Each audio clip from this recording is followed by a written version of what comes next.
ये ज्ञान पूरे विश्व में किसने दिया? केवल परम पूज्य सतगुरु रामपाल जी महाराज जी ने।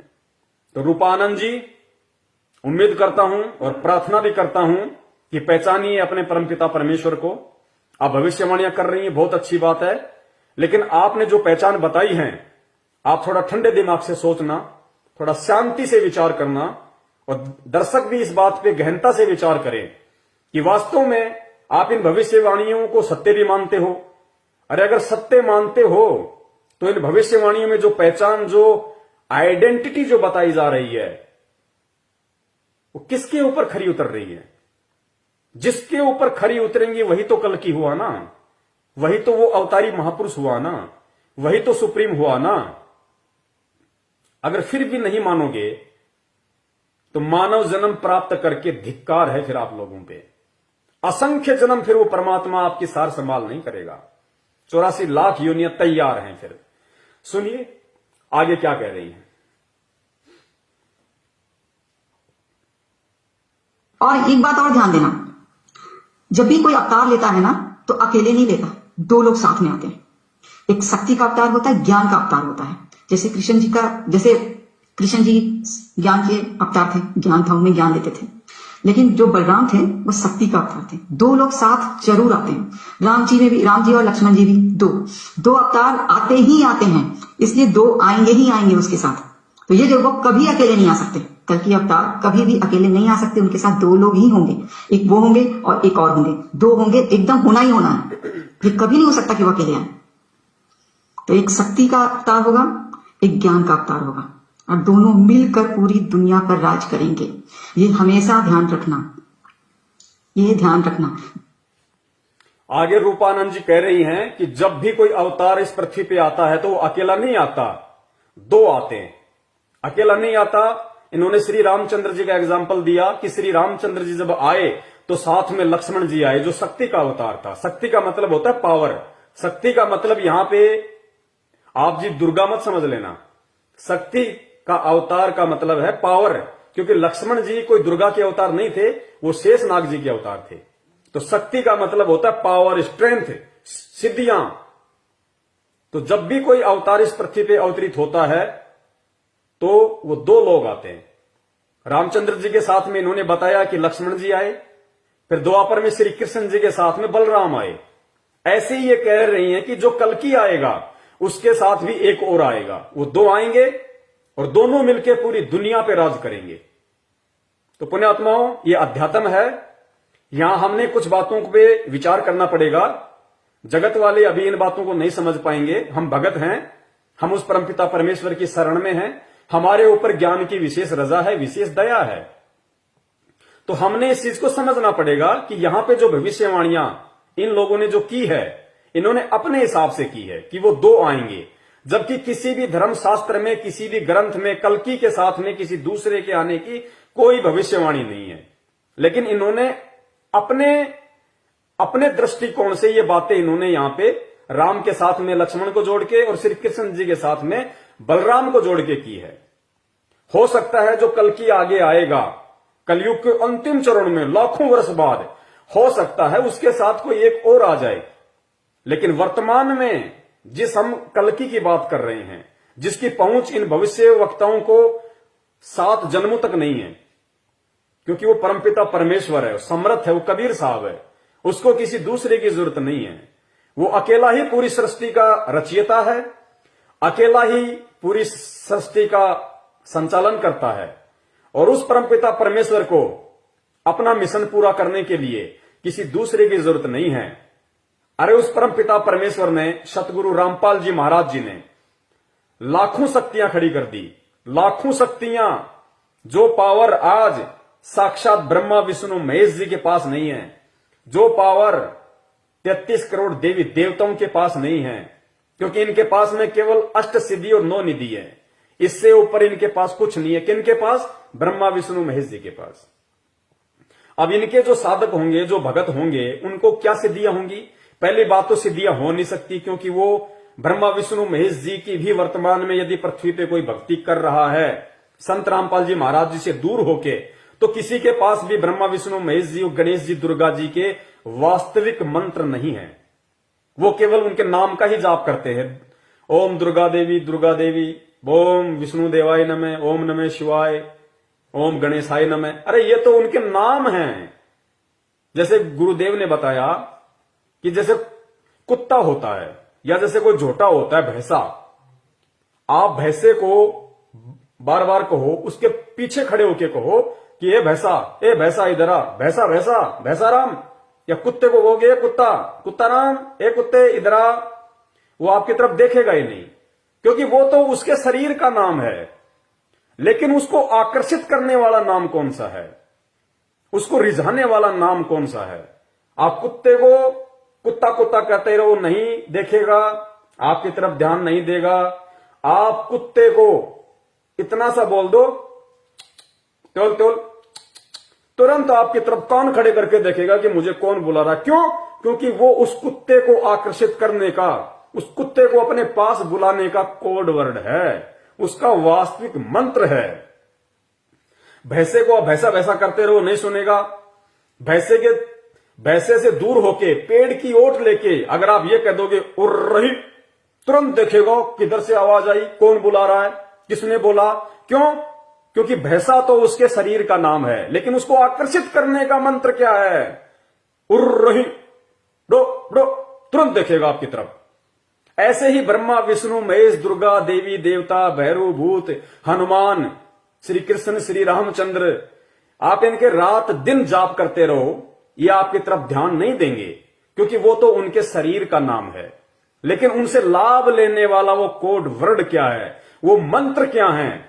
वो मंत्र इस पूरी पृथ्वी पे केवल परम पूज्य सतगुरु रामपाल जी महाराज जी के पास है, जो मुझे प्राप्त है, जो आप मेरे हजारों लाखों भगत भाई बहनों को प्राप्त है। तो वर्तमान में यदि किसी के पास में कोई पावर भी है, कोई शक्ति भी है, क्योंकि भगत के अंदर 24 प्रकार की सिद्धियां होती हैं। परम पूज्य सतगुरु रामपाल जी महाराज जी ने, जो कबीर परमेश्वर हैं, उन्होंने इस पृथ्वी लोक पे आके शास्त्र अनुकूल हमें जो भक्ति विधि दी है, जो साधना दी है, उस भक्ति विधि से प्रत्येक भगत में जो मर्यादा में रह के भक्ति करता है, गुरुदेव ने बताया कि उसके अंदर 24 सिद्धियों का वास हो चुका है। लेकिन बच्चों, ये 24 सिद्धियां मैं तुम्हारे अंदर प्रकट नहीं होने दूंगा। क्यों? क्योंकि मेरा मकसद अब की बार तुम्हारा आत्म कल्याण करना है, तुम्हारा उद्धार करना है, तुम्हें सचखंड लेके जाना है, तुम्हें सतलोक लेके जाना है।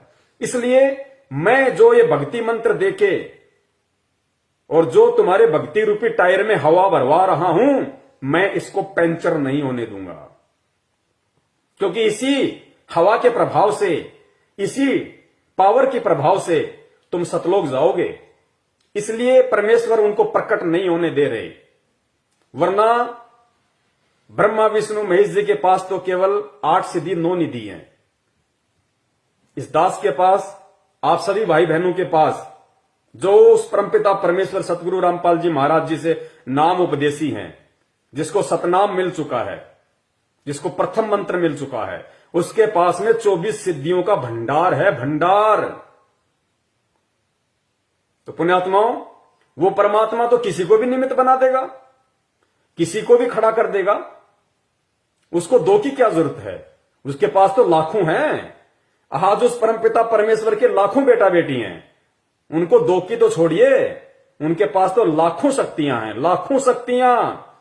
लक्ष्मण जी और बलराम जी से भी प्रबल लाखों शक्तियां आज उनके पास में हैं। तो ये आध्यात्मिक दृष्टि से आप और हमें यहां पे समझना पड़ेगा कि परमपिता परमेश्वर जो सबका बाप है, सबका पिता है, सारी सृष्टि का रचनहार है, उत्पत्ति करता है, जिसने 6 दिन में सृष्टि रची, 7वें दिन तख्त पे जा बैठा, यानी सतलोक में वापस जा बैठा।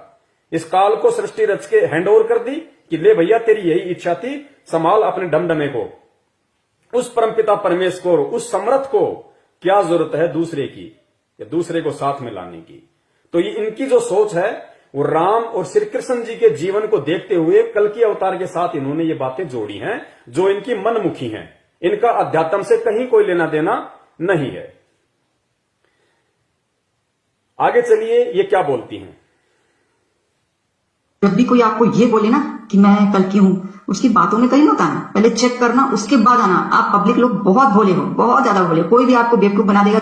अब ये बहन जी कह रही है कि जब भी आपको कोई बोले कि मैं कल की हूं, तो उसकी बातों में मत आना। आप बहुत भोले हो, आप तुरंत किसी न किसी के बहकाव में आ जाते हो। कोई भी आपको ठग लेता है, आपसे फंड ले लेता है कल्कि के नाम पे, और आप दे देते हो। देश की जनता बहुत भोली है। आप कभी भी लोगों के चक्करों में मत आना कि मैं कल्कि हूं, मैं कल्कि हूं। अरे तो मेरी प्यारी बहना, जब आपको देश दुनिया वालों की इतनी चिंता है और फिर आप कह रही हो कि मुझे पता है कि वो कल्कि कौन है, मैं उसको जानती हूं, तो बता दो ना उसका नाम कौन है। बता क्यों नहीं देती भाई? इसका मतलब हुआ भाई, इनकी झूठ है ये, जो ये कहते हैं कि हम कल्कि को जानते हैं, हमारे सिवा कल्कि को कोई नहीं जानता, वो कहां है मुझे ये भी पता है। आप देखना आगे ये बताएंगे ये सारी बातें। तो कहां पता है इनको कि कल्कि कौन है? अरे कल्कि का तो उसी को पता होगा जो कल्कि की शरण में है, जो कल्कि के संपर्क में है, जो पूर्व जन्मों की शुभ संस्कारी भक्ति युक्त आत्मा है, उसको पता होगा कल्कि कौन है। बहन, आज आप वर्तमान में किसी परम शक्ति के संपर्क में नहीं है। आपको जो थोड़ी बहुत जो ये दिव्य दृष्टि है, थोड़ी बहुत जो आपको ये महसूस होता है, ये आपके किसी पिछले जन्म की भक्ति है, जिसको आप नष्ट कर रही हो। ये भविष्यवाणी आप जो कर रही हो ना, आपकी बहुत भक्ति कमाई नष्ट हो रही है, बर्बाद हो रही है। जिस प्रकार मैंने मोबाइल में 100 रुपए का रिचार्ज करवाया, उसके बाद मैं जितना इंटरनेट यूज करूंगा, जितना यूट्यूब देखूंगा, फेसबुक देखूंगा, उतना ही मेरा रिचार्ज माइनस हो रहा है, माइनस हो रहा है। तो आपके पास में आपके पिछले किसी जन्म का थोड़ा बहुत भक्ति रिचार्ज है, जिसकी वजह से आप ये कुछ बातें बता पा रही हैं, वरना और लोग क्यों नहीं बता रहे? आप ही क्यों बता रही हैं? तो आप अपना डाटा, अपना रिचार्ज आप खुद बर्बाद कर रही हैं। देखो, परमपिता परमेश्वर ही कल की अवतार हैं वर्तमान के, यही सुप्रीम है, यही भगवान है, यही गॉड अल्लाह रब है। अरे ये तो हैं। आप ना भविष्यवाणी करोगी तो भी ये साबित होने हैं, तो भी ये एक समय पूरी दुनिया के सामने आने हैं, और पूरी दुनिया को मानना पड़ेगा। इनके दर पे, इनके चरणों में सर पटक पटक के रोना पड़ेगा कि परमात्मा दुर्भाग्य था हमारा, जो हम आपको पहले नहीं समझ पाए। आप बताओ या ना बताओ।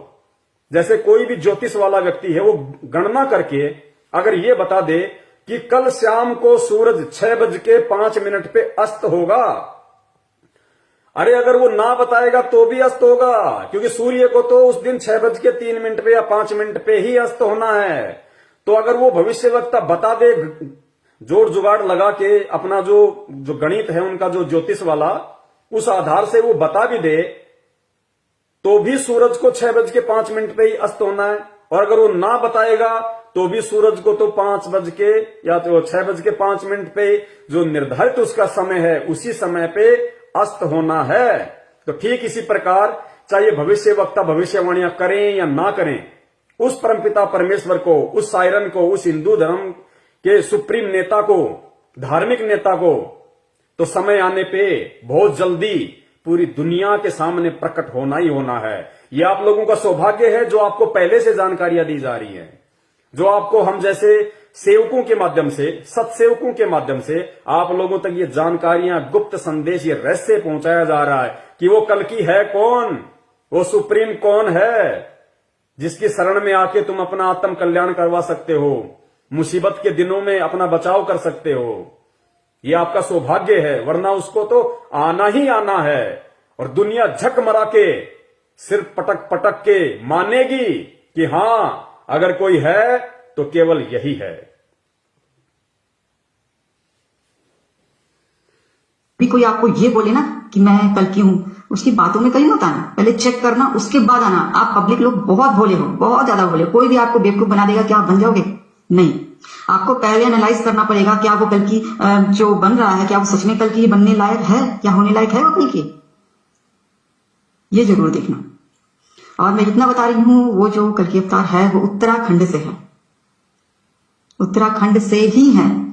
और हाँ, जय गुरु, सबसे पहला पॉइंट जो मैंने बताया था जय गुरुदेव जी का, जो संत थे, बहुत पहले की बात है, तो उन्होंने उत्तर प्रदेश क्यों बोला था? अब आप कहोगे कि मैंने उत्तर प्रदेश पहले बोला, कि उन्होंने ये बताया। तो उत्तर प्रदेश और उत्तराखंड पहले एक ही था, बाद में वो दोनों डिवाइड हुआ तो अलग हुआ। तो उत्तर प्रदेश में ही उत्तराखंड था, वो बाद में बना, जब डिवाइड हुआ तब उत्तराखंड को अलग किया गया। तो उन्होंने भी भविष्यवाणी में ही उत्तर प्रदेश का नाम लिया। और जो हमारे जो साधु संत हैं उत्तराखंड के, उन लोगों ने भी उत्तराखंड ही नाम दिया था। अगर आप लोगों को ढूंढना है अगर आप लोगों को ढूंढना है कि कौन है कल्कि, तो आप लोग सभी लोग आ जाइए उत्तराखंड।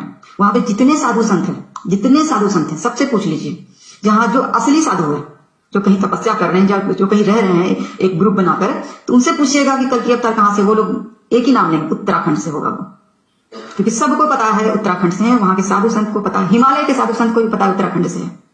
तो ये मैंने एक बहुत बड़ी बात बताई। आप लोग कहीं इधर उधर मत ढूंढिए, कहीं उधर मत भटकिए, उत्तराखंड का है वो, उत्तराखंड में ढूंढिए, देखिए कौन है वो, ताकि आप लोग कहीं भटके ना। आगे रूपा आनंद जी कह रही हैं कि वो जो कल्कि होगा, जो सुप्रीम होगा, वो उत्तराखंड से है। आप लोग और कहीं मत ढूंढिए, कहीं मत भटकिए, किसी के बहकावे में मत आइए। अगर उसको ढूंढना है, जानना, पहचानना है, तो उत्तराखंड के साधु संतों से मिलिए। जो असली साधु संत है, जो कोई तपस्या कर रहे हैं, वो उत्तराखंड से ही होगा। वो सुप्रीम, वो कल्कि उत्तराखंड से ही होगा। फिर कह रही है कि जय गुरुदेव जी ने अपनी भविष्यवाणी में कहा था कि वो उत्तर प्रदेश से होगा, और मैं आज उत्तराखंड बोल रही हूं। फिर इन्होंने उसका स्पष्टीकरण दिया कि जिस समय जय गुरुदेव जी ने भविष्यवाणी की थी, उस समय उत्तराखंड और उत्तर प्रदेश एक ही था, इनका विभाजन नहीं हुआ था। आगे चल के फिर ये उत्तराखंड एक दूसरा स्टेट बन गया। तो ये कह रही हैं कि जय गुरुदेव जी के अनुसार वो उत्तराखंड से ही होगा। तो ये अध्यात्म है, बहुत सारी चीजें हैं जो इन लोगों के आसपास भी नहीं है, इन भविष्य वक्ताओं के, ना ये जान सकते ना ये पहचान सकते। अगर इनको इतना ही कंफर्म है कि वो उत्तराखंड से है, उत्तराखंड से ही होगा, और सभी साधु संतों को पता है कि उत्तराखंड से है, तो बता क्यों नहीं रहा कोई? अरे जिन साधु संतों महात्माओं का ये जिक्र कर रही है बहन, तो फिर बता क्यों नहीं देते? वो साधु संत महात्मा छुपे क्यों बैठे हैं? शर्म आती है क्या उनको उस कल्कि का नाम बताने में कि उत्तराखंड में यहां से है, ये उसका नाम है? उत्तराखंड से नहीं होगा। ये आध्यात्मिक जीवन के कोड वर्ड होते हैं। संत तुलसीदास जी ने जो उत्तर प्रदेश का नाम लिया, उन्होंने कभी ये नहीं कहा कि जिस उत्तर प्रदेश में मैं हूं, उस उत्तर प्रदेश में वो अवतार आएगा, प्रकट होगा या जन्म लेगा। उन्होंने केवल ये कहा कि वो उत्तर प्रदेश से है। अब उत्तर प्रदेश को हमारे को समझना पड़ेगा। अब जय गुरुदेव ने तो ये भी कहा था 7 सितंबर 1971 को कि आज वो पूरे 20 वर्ष का हो चुका है। अगर हो गया, तेरे को इतना ही कंफर्म है, तो कहां है? बता देता उसका नाम, क्यों नहीं बताया? तो इनको स्पष्ट तौर पे दिखाई नहीं देता, इनको केवल महसूस होता है, इनको आभास होता है इनकी पिछले जन्म की भक्ति कमाई से कि वो कौन होगा, कैसा होगा, कहां हो सकता है। एक आइडिया सा इनको लगता है, ये स्पष्ट नहीं देख सकते। तो उत्तर प्रदेश जो नाम उन्होंने लिया है आध्यात्मिक दृष्टि से, अब उसका रहस्य क्या है? देखो, उस सुप्रीम के विषय में जय गुरुदेव से पहले, क्योंकि जय गुरुदेव जी तो सन 1954 से सत्संग करने लगे थे, 1954 से, और 1971 में उन्होंने भविष्यवाणी की। जबकि नास्त्र धमस जी का तो जन्म 1503 में हुआ था, वो तो बहुत समय पहले से उन्होंने भविष्यवाणियां कर दी थी। तो नास्त्र धमस जी ने कौन से उत्तर प्रदेश का नाम लिया, कौन से उत्तराखंड का नाम लिया? तो इस रहस्य को हमने समझना पड़ेगा कि उत्तर प्रदेश का मतलब क्या है, क्योंकि संत कभी भी स्पष्ट तौर पे नहीं बताएगा। तो उत्तर प्रदेश का मतलब यहां है जो भारत देश है, क्योंकि अगर इतना स्पष्ट बता दिया जाए तो जो कल्कि अवतार है, जो वो महापुरुष है, वो सुप्रीम है, उसने अपनी पहचान किसी चमत्कार के आधार से नहीं करवानी, क्योंकि एक बहुत बड़ा गुप्त रहस्य है। जब आप परम पूज्य सतगुरु रामपाल जी महाराज जी के यूट्यूब पे सत्संग सर्च करोगे, फेसबुक पे आप उनके सत्संग सर्च करोगे, तो और जब आप उनके सृष्टि रचना में जाओगे, जो उन्होंने समझाई है, पढ़ाई है कि सृष्टि की उत्पत्ति कैसे हुई, ब्रह्मा विष्णु महेश कौन है, कहां से आए, इनके माता पिता कौन है, इनका जन्म कैसे हुआ, इनका जीवन कैसे चलता है, क्या सिस्टम है, तो फिर आपको मालूम पड़ेगा वास्तव में कि ये बहुत बड़ा रहस्य क्या है। तो उत्तर प्रदेश का मतलब यहां पे आध्यात्मिक दृष्टि से है भारत के किसी उत्तरी प्रदेश से, भारत के किसी उत्तरी खंड से। ये कह रहे हैं ना कि वो उत्तराखंड से होगा। अगर वो वास्तव में उत्तराखंड से ही होता तो जय गुरुदेव जी तो भविष्यवक्ता थे, वो तो आगे की देख सकते थे। उन्होंने उत्तर प्रदेश ही क्यों बोला? वो उत्तराखंड भी बोल सकते थे, क्योंकि भविष्यवक्ता को तो पता होता है कि आगे चल के उत्तर प्रदेश का विभाजन होगा, डिवाइडेशन होगा, फिर उत्तराखंड बनेगा। तो क्यों ना मैं लोगों को थोड़ी सुविधा दे दूं ताकि बेचारे परेशान ना हो, कहीं भटके ना, क्यों ना मैं आज ही विभाजन होने से पहले उत्तराखंड बोल दूं? उन्होंने क्यों नहीं बोला? इसका रीजन था क्योंकि वो जो सायरन होगा, जो हिंदू नेता होगा, हिंदू धार्मिक नेता कोई राजनीति वाला नेता मत समझ लेना आप, उनका क्या लेना देना, वो उत्तर प्रदेश से होगा। उत्तर प्रदेश का यहां पे अब आध्यात्मिक दृष्टि से ही समझा जा सकता है, और इस बात को वही लोग समझ सकते हैं या तो जिनके पिछले जन्म के भक्ति संस्कार मजबूत है, या वर्तमान में जो लोग उस कल्कि के संपर्क में आके, उस परम पूज्य परमात्मा के संपर्क में आके, सतगुरु रामपाल जी महाराज जी की शरण प्राप्त करके जो उनके सत्संग सुन रहे हैं, जिनको थोड़ी बहुत दिव्य दृष्टि प्राप्त है, वही आत्माएं समझ सकती हैं इन आध्यात्मिकता के कोड वर्डों को। तो उन महापुरुषों ने जो उत्तर प्रदेश का जिक्र किया है वो उनको उस समय स्पष्ट नहीं बताना था। उत्तर प्रदेश का मतलब होता है भारत का उत्तर प्रदेश, भारत का उत्तरी प्रदेश। जैसे एक होता है बल्कि पूर्वी, एक होता है पश्चिमी, एक दक्षिणी, एक उत्तरी। तो भारत का उत्तर में जो प्रदेश है, भारत के उत्तर दिशा में जो प्रदेश है, वहां पे वो अवतारी पुरुष आएगा, या उसको कह दीजिए उत्तराखंड। खंड का मतलब होता है हिस्सा, प्रदेश, भाग। तो चाहे आप उसको भारत का उत्तरी भाग कह दीजिए, आप चाहे उसको भारत का उत्तर भाग कह दीजिए, चाहे आप उसको भारत का उत्तरी प्रदेश कह दीजिए, चाहे भारत का आप उसको उत्तर प्रदेश कह दीजिए, चाहे उसको भारत का उत्तराखंड कह दीजिए, चाहे उसको उत्तरखंड कह दीजिए। यानी वो भारत देश के उत्तरी हिस्से में होगा, उत्तरी प्रदेश में होगा, उत्तरी खंड में होगा। और भारत देश के नक्शे को जब आप देखेंगे तो परम पूज्य परमात्मा सतगुरु रामपाल जी महाराज गांव धनाना, जिला सोनीपत, हरियाणा में जब प्रकट हुए 8 सितंबर 1951 के दिन, तो भारत के नक्शे में आप देखना हरियाणा प्रदेश भारत का उत्तराखंड है, यानी भारत का उत्तरी हिस्सा है। हरियाणा प्रदेश भारत का उत्तरी हिस्सा है। हरियाणा प्रदेश भारत का उत्तरी प्रदेश है, उत्तर प्रदेश है। यानी भारत के जो मानचित्र है उसमें हरियाणा भारत की उत्तर दिशा में है। तो इसका जो रहस्य है या इसके बारे में जो यथार्थता है, ये केवल वही लोग बता सकते हैं, क्योंकि सायरन अपने बारे में खुल के नहीं बताएगा। वो स्वयं नहीं कहेगा कि मैं कल्कि हूं, या मैं वो महापुरुष हूं, या मैं वो हिंदू धार्मिक नेता हूं, वो संत हूं जिसके विषय में नास्ट्रेडमस ने, फ्लोरेंस ने, कीरो ने भविष्यवाणी की है, या वर्तमान के जो भविष्यवक्ता हैं वो लोग भविष्यवाणियां कर रहे हैं, वो मैं ही हूं, ये खुल के वो कभी नहीं बताएगा। आगे इसका जिक्र करेगा, आगे और जो दूसरे भविष्यवक्ता हैं वो आपको बताएंगे कि वो सायरन कभी भी अपने आप को नहीं कहेगा। उस सायरन के जो फॉलोवर्स हैं, उस सायरन के जो संपर्क में हैं, वो कहेंगे, वो उसकी पहचान करवाएंगे कि वो कौन है। क्योंकि हीरा मुख से ना कहे लाख है मेरो मोल, हीरा कभी भी अपने मुख से नहीं कहता कि मेरी कीमत 1 लाख की है। वो तो जो जोहरी होता है, जो उसको पहचान चुका है, जो उसको पहचानता होगा, वो बताएगा कि हीरे की कीमत कितनी होती है। तो यहां पे जो रूपा आनंद जी अपनी दृष्टि से, अपनी सोच आधार से निष्कर्ष निकाल के जो इन्होंने उत्तराखंड कहा है, इस उत्तराखंड का मतलब उत्तर प्रदेश से लगी हुई सीमा, उत्तराखंड जो प्रदेश है वो नहीं है। इसका मतलब है भारत का उत्तरी खंड, भारत का उत्तरी हिस्सा, भारत का उत्तरी प्रदेश, और हरियाणा भारत के उत्तर दिशा में विद्यमान है। आगे चलिए, ताकि आप लोग कहीं भटके ना।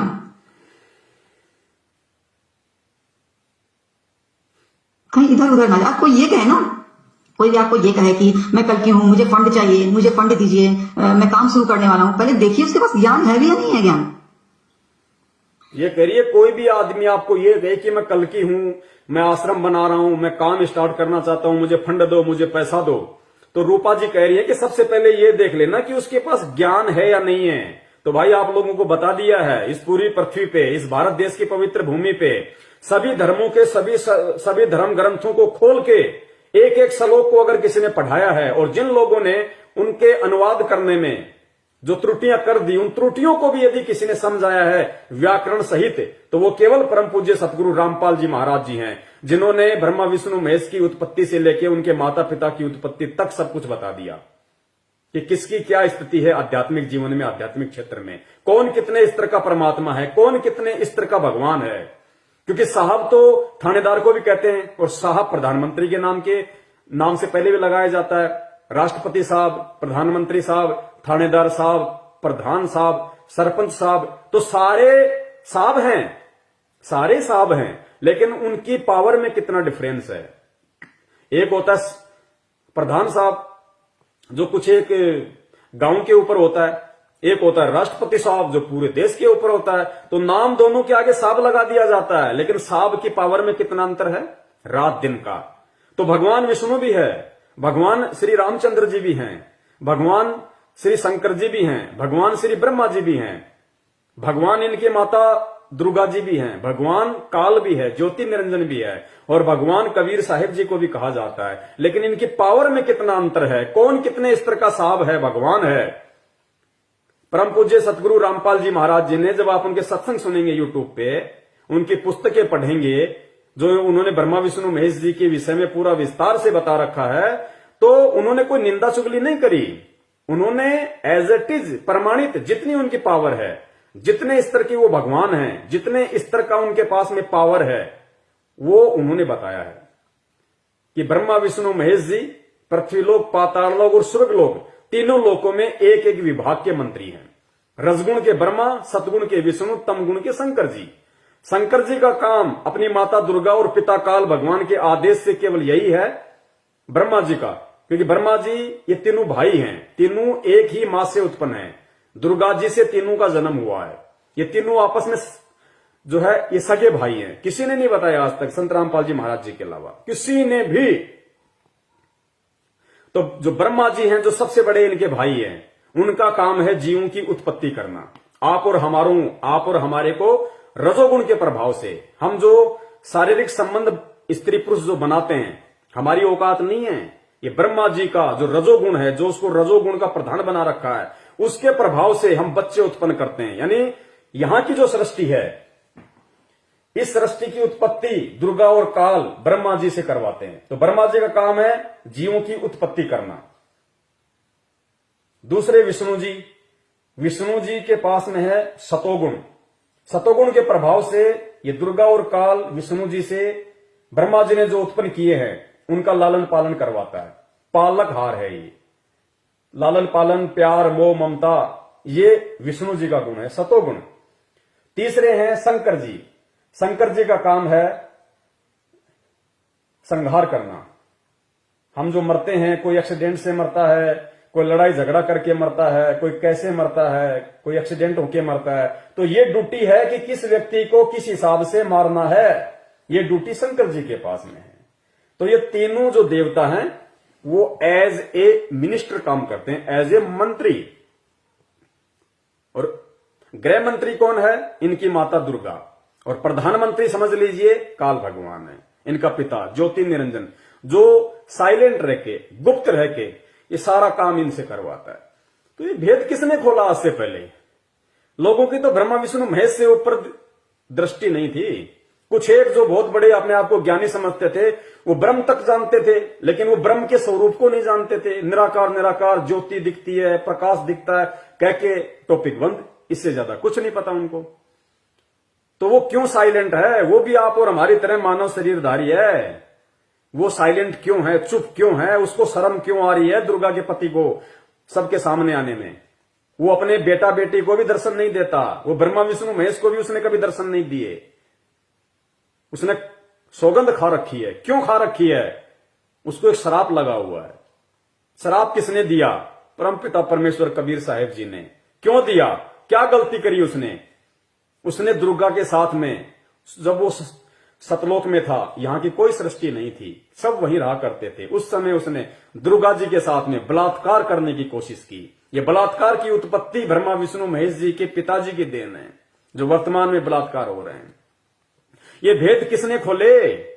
यूट्यूब पे जाओ, संत रामपाल जी महाराज सृष्टि रचना लिखो, देखो।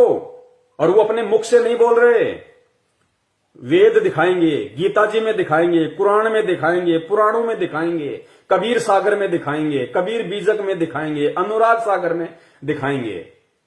आंखें चौंधिया जाएंगी। इसीलिए तो रूपा जी कह रही हैं कि वो जो कल की होगा उसकी एक पहचान और होगी। वो ऐसा बातें बताएगा, ऐसा ज्ञान देगा कि सब कुछ चेंज हो जाएगा। तो ये ज्ञान किसने दिया पूरे विश्व में? केवल परम पूज्य सतगुरु रामपाल जी महाराज जी ने। आगे चलिए, देखिए उसके पास ज्ञान है भी या नहीं है। ज्ञान किस तरह का ज्ञान है, क्या साबित कर रहा है वो, पहले चेक कीजिए, उसके बाद किसी के पास जाइए। ऐसे बेवकूफ मत बनिए आप लोग।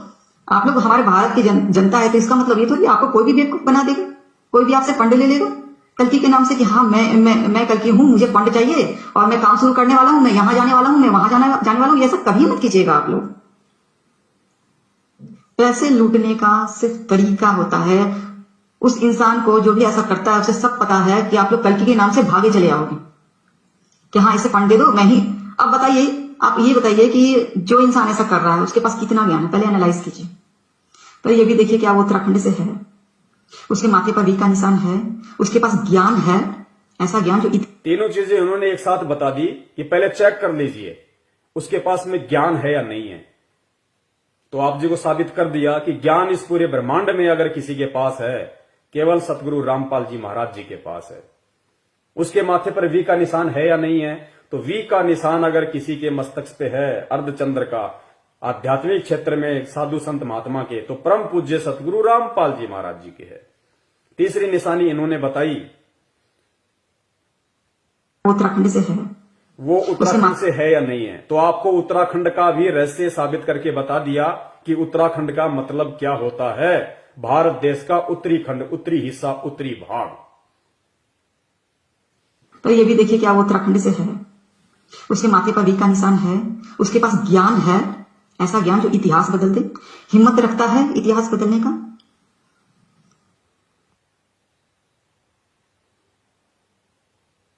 नास्ट्रेडमस की जितनी भी भविष्यवाणियां हैं जीसस क्राइस्ट से मिलती है और उन्हीं के लिए कहा गया है ये, और वो सेकंड कमिंग है, वही आएंगे। आगे ध्यान से सुनना, ये बहुत बारीकियां हैं, इनको केवल वही व्यक्ति कैच कर सकता है। इन भविष्य वक्ताओं के शब्दों को वही व्यक्ति पकड़ सकता है जिसके ऊपर परमात्मा की विशेष कृपा होती है, जो कल्कि की शरण में है, जिसके सिर पे उस कल्कि का हाथ है, वही इन भविष्य वक्ताओं के शब्दों को पकड़ सकता है। अब इसने एक छोटा सा शब्द कहा है कि वो जो कल्कि होगा वो सेकंड कमिंग होगा। सेकंड कमिंग का मतलब होता है दूसरी बार आने वाला। सेकंड कमिंग इस कलयुग में दूसरी बार आने वाला। ध्यान से सुनना आप एक बार इसको। इस सेकंड कमिंग का अर्थ ये खुद भी नहीं जानती, लेकिन इस लाइव प्रोग्राम के माध्यम से परमपिता परमेश्वर जी ने सबके सामने संदेशा भिजवाना था, इसलिए आप जीवों को समझाया जाएगा कि सेकंड कमिंग का अर्थ क्या होता है और सेकंड कमिंग किसके ऊपर फिट बैठता है। नास्ट्रेडमस की जितनी भी भविष्यवाणियां हैं जीसस क्राइस्ट से मिलती है और उन्हीं के लिए कहा गया है ये, और वो सेकंड कमिंग है, वही आएंगे। और वो जो बातें हैं जो नास्ट्रेडमस ने लिखा, नास्ट्रेडमस की भविष्यवाणी का उल्लेख कर रही है, क्योंकि नास्ट्रेडमस ने कभी भी कल्कि को लेकर भविष्यवाणी नहीं की। वर्तमान समय में जो आने वाला है सुप्रीम, उसके विषय में भविष्यवाणी की है। और क्या कहा कि वो सेकंड कमिंग होगा, वो कलयुग में दूसरी बार आने वाला होगा। लेकिन ये लोग, ये भविष्यवक्ता लोग ना समझ पाने के चलते, अपनी छोटी बुद्धि के चलते, ये इस भविष्यवाणी को कलयुग के अंतिम चरण में लाखों वर्ष बाद आने वाले विष्णु जी के लोक से जो आएंगे, हरिश्चंद्र जी कल्कि अवतार लेके, ये उसके साथ में जोड़ रहे हैं। नहीं जुड़ेगी। दास ने पहले ही कहा था, मेरे पूज्य गुरुदेव जी ने बताया था कि बच्चों, हाथी के कपड़े कभी भी जोटे के ऊपर फिट नहीं बैठेंगे। तो पहले आप इसकी बात सुन लीजिए, फिर मैं आपको इसका विश्लेषण क्राइस्ट से मिलती है और उन्हीं की नास्ट्रेडमस की जितनी भी भविष्यवाणियां हैं जीसस क्राइस्ट से मिलती है और उन्हीं के लिए कहा गया है ये, और वो सेकंड कमिंग है, वही आएंगे। और वो जो बातें हैं जो नास्ट्रेडमस ने लिखा है अपने पुस्तक में, अपने बुक में, वो बाइबल में भी लिखा है, कुरान में भी लिखा है।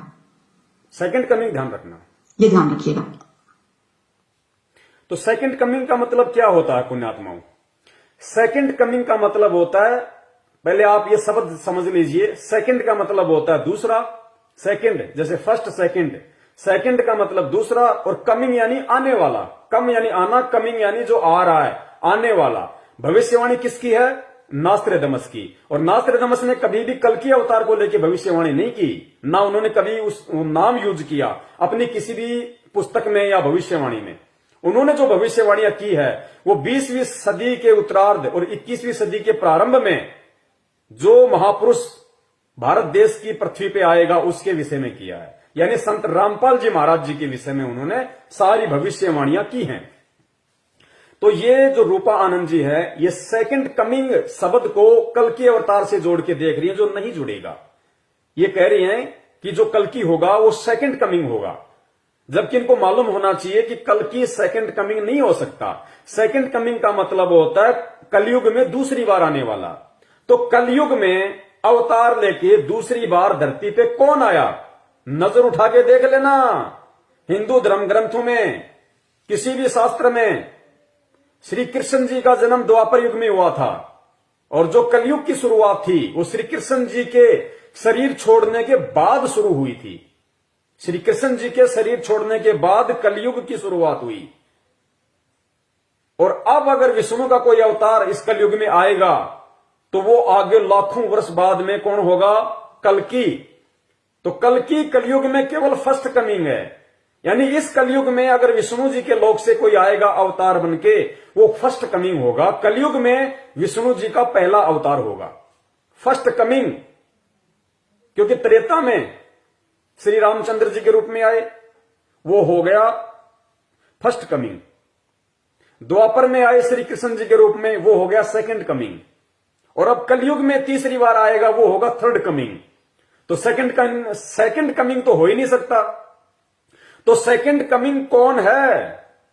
परम पूज्य सतगुरु रामपाल जी महाराज। पुण्यात्माओं, किसी भी भविष्य वक्ता की हर भविष्यवाणी फिट बैठेगी परमपिता परमेश्वर सतगुरु रामपाल जी महाराज जी के ऊपर, क्योंकि जो होगा उसी के ऊपर फिट बैठेंगी। क्योंकि दास ने पहले भी कहा और साबित हो चुका है, हजारों वीडियो दास ने बना दिए हैं, सहसबूत प्रमाणित। सबको पता है कि 650 साल पहले जब कलयुग की प्रथम पीढ़ी में, 650 साल पहले, कलयुग तो 5000 साल से चल रहा है, हम तो 650 साल पहले की बात कर रहे हैं। सबको पता है कि वो कबीर परमात्मा लहर तारा तालाब पे आए थे शिशु रूप धारण करके, कमल के फूल पे। तो 650 साल पहले कबीर परमात्मा का कलयुग में फर्स्ट कमिंग था। कलयुग में उनका फर्स्ट कमिंग 650 साल पहले कबीर परमात्मा कलयुग में पहली बार है अगर आए एक संत रूप में, वो लोगों के गुरु बने, ज्ञान दिया, सत्संग किए, तो कबीर परमात्मा कलयुग में फर्स्ट बार आए 650 साल पहले 1398 में। और उसके बाद में अब आए हैं 8 सितंबर 1951 में संत रामपाल जी महाराज जी का रूप बना के। तो इन भविष्यवाणियों के अनुसार, नास्त्रेदमस की भविष्यवाणी के अनुसार, सेकंड कमिंग विष्णु जी नहीं हो सकते, ना है। ये आपके आंखों के सामने है, साबित कर दे कोई माई का लाल। सेकंड बार अगर इस कलयुग में कोई आया है तो कबीर परमेश्वर जी आए हैं। फर्स्ट बार आए, फर्स्ट कमिंग 1398 में, 650 साल पहले। सेकंड कमिंग 8 सितंबर 1951 में आए इस पृथ्वी पे, सेकंड कमिंग। जबकि श्री कृष्ण जी तो द्वापर में हुए थे, उसके बाद तो आज तक कोई विष्णु का अवतार आया है नहीं। और जो आएगा वो कलयुग के एंड में आएगा, तो वो कौन हुआ? First coming. तो रूपा आनंद जी यहां पे सेकंड कमिंग किसको बोल रही हैं? तो पुण्यात्माओं, इन भविष्य वक्ताओं की बुद्धि ऑफ है। ये केवल सुनी सुनाई बातों को बोलते हैं। ये अपनी तरफ से ये लोग निष्कर्ष नहीं निकाल सकते, और अगर निष्कर्ष निकालने की कोशिश करेंगे ये केवल कचरा ही करेंगे। निष्कर्ष केवल वही निकाल सकता है जिसकी बुद्धि परमपिता परमेश्वर सतगुरु रामपाल जी महाराज जी ने ऑन कर रखी होगी। वही इन भविष्य वक्ताओं की शब्दों की जांच पड़ताल कर सकता है। वरना ये ऐसे लोग, इनसे बड़े बड़े लोग शर्माते हैं इनके सामने बोलने से। इनकी हर एक बात को मानते हो, चाहे उल्टी हो चाहे सीधी हो, क्योंकि उनको बेचारों को खुद नहीं पता। तो ये लोग हुआबाई बक रहे हैं कि वो सेकंड कमिंग होगा। ये बोल तो सही रही है, लेकिन इसकी दृष्टि उस कबीर परमेश्वर के तो आसपास भी नहीं है। इसकी दृष्टि कल्कि के ऊपर है, जबकि कल्कि कलयुग में फर्स्ट कमिंग होगा और कबीर परमेश्वर कलयुग में सेकंड कमिंग होंगे, जिसके विषय में ये बोल रही है। एक बार दोबारा से सुन लीजिए, आप जी को दृढ़ता आएगी कि हमारे परम पूज्य परमात्मा कबीर साहब जी कलयुग में सेकंड कमिंग बनके दूसरी बार 8 सितंबर 1951 को संत रामपाल जी महाराज जी के रूप में हमारे गुरु बने हुए हैं। ये हमारा सौभाग्य है। हर भविष्यवाणी कबीर परमात्मा की दया से उन्हीं के ऊपर फिट बैठेगी, किसी दूसरे पे फिट बैठ ही नहीं सकती, क्योंकि एकमात्र कल की अवतार वर्तमान का वही है। एकमात्र सुप्रीम धार्मिक नेता वही है। जगत का तारणहार, जगत का मुक्तिदाता एकमात्र वही है और कोई नहीं है। सुनिए, नास्ट्रेडमस की जितनी भी भविष्यवाणियां हैं जीसस क्राइस्ट से मिलती है और उन्हीं के लिए कहा गया है ये, और वो सेकंड कमिंग है, वही आएंगे। और वो जो बातें हैं जो नास्ट्रेडमस ने लिखा है अपने पुस्तक में, अपने बुक में, वो बाइबल में भी लिखा है, कुरान में भी लिखा है। ये ध्यान रखिएगा।